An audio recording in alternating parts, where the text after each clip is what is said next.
Tinitiyak ng National Commission on Indigenous Peoples na maririnig na ang mga hinain ng Ita-Hangi Community kaugnay ng panukalang Pax Silica Project sa Capas Tarlac. Ayon kay NCIP Secretary at Chairperson Lancy Catamco, ipaaabot sa Bases Conversion and Development Authority o BCDA ang mga concern ng komunidad. Nakipag-dialogo na si Catamco sa mga Ita-Hangi sa Sitio Binyayan, Capas, kung saan inilahad ng mga katutubo ang kanilang mga pangamba sa proyekto. Paliwanag pa ni Catamco na kabilang dito ang posibleng epekto sa kanilang tirahan, kabuhayan at ancestral domain.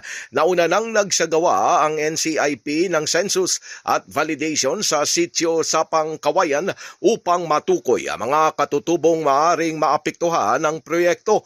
Tiniyak naman ni Catamco na patuloy na makikipag-ugnayan ang NCIP sa mga komunidad at kinaukulang ahensya ng pamahalaan upang mapangalagaan ang karapatan, kultura at ancestral domain ng mga katutubo. Pilipinas mula sa Quezon City, Silvestre Rambulabay, Radyo Kayumanggi.